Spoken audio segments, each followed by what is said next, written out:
গোটা বিশ্ব কাঁদছে ফিলিস্তিনের রক্তে।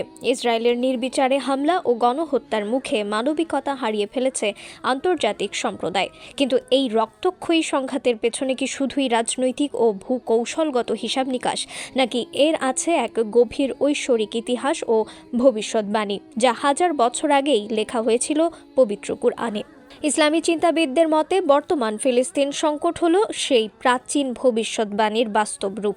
পবিত্র কুরআনের সূরা বনী ইসরাইলের ৪র্থ আয়াতে মহান আল্লাহ এক চূড়ান্ত ঘোষণা করেছিলেন। তিনি বলেছিলেন, আর আমি বনী ইসরায়েলকে জানিয়েছিলাম যে তোমরা পৃথিবীতে 2 বার বিপর্যয় সৃষ্টি করবে এবং তোমরা অতিশয় অহংকারী হয়ে উঠবে। এই ঘোষণা অনুযায়ী বনী ইসরায়েলের ইতিহাস 2টি মহাবিপর্যয়ের সাক্ষী। Is seeking in this region since its creation is to go to war. We are seeking peace. We are peace seekers.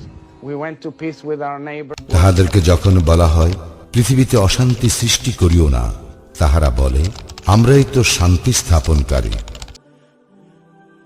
ইতিহাসের পাতা ওল্টালে দেখা যায় প্রথমবার ক্ষমতার শিখরে পৌঁছে বনী ইসরায়েলিরা আল্লাহর অবাধ্যতায় লিপ্ত হয়। তারা নবীদের হত্যা ও বন্দী করার মতো জঘন্য অপরাধ করে। নবী ইয়াহিয়া আলাইহি ওয়াসাল্লামকে হত্যা এবং নবী জাকারিয়া আলাইহি ওয়াসাল্লামকে বন্দী করার ঘটনা তাদের অপকর্মের স্বাক্ষর। আল্লাহর এই অবাধ্যতার শাস্তি স্বরূপ তিনি বেবিলনের অগ্নিপূজক শাসক বখতে নসরকে তাদের উপর আধিপত্য দান করেন। খ্রিস্টপূর্ব প্রায় 600 অব্দে বখতে নসর ইহুদিদের উপর নির্মম অত্যাচার চালায়, হত্যা করে এবং বহু মানুষকে দাসত্বে নিপীড়ন করে। কোনো কোনো বর্ণনায় বখতে নসরের পরিবর্তে চালুক শাসকের কথাও বলা হয়েছে, যে সীমাহীন জুলুম চালিয়েছিল।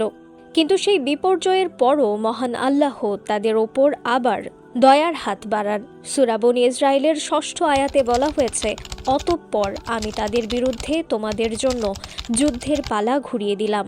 অর্থাৎ আল্লাহ তাদের আবার ক্ষমতায়ন করেন এবং তাদের সংখ্যাগরিষ্ঠ করে তোলেন।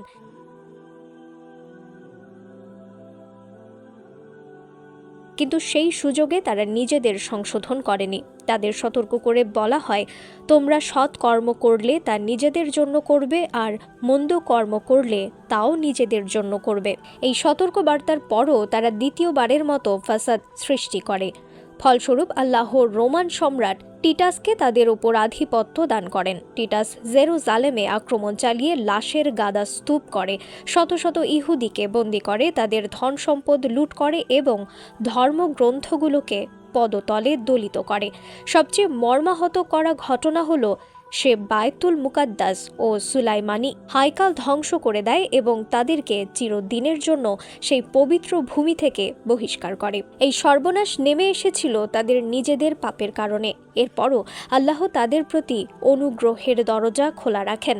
সূরা বনী ইসরায়েলের 8ম আয়াতে তিনি বলেন, সম্ভবত তোমার প্রতিপালক তোমাদের প্রতি দয়া করবেন, কিন্তু তোমরা যদি পূর্ব আচরণের পুনরাবৃত্তি করো তবে আমিও পুনরাবৃত্তি করব।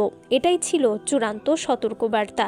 কিন্তু তারা সেই পথেই হাঁটতে থাকে। মুসা আলাইহি ওয়াসাল্লাম ও ঈসা আলাইহি ওয়াসাল্লামের নবুয়তের ব্যাপারে যে আচরণ করেছিল, সর্বশেষ নবী মুহাম্মদ সাল্লাল্লাহু আলাইহি ওয়াসাল্লামের নবুয়তের ব্যাপারেও একই অবাধ্যতা প্রদর্শন করে। ফলস্বরূপ তারা মদিনা ও খাইবার থেকে নির্বাসিত হয়। এখন প্রশ্ন উঠছে, বর্তমানে ফিলিস্তিনের ওপর ইসরায়েলের অত্যাচার কি সেই পুনরাবৃত্তিরই অংশ?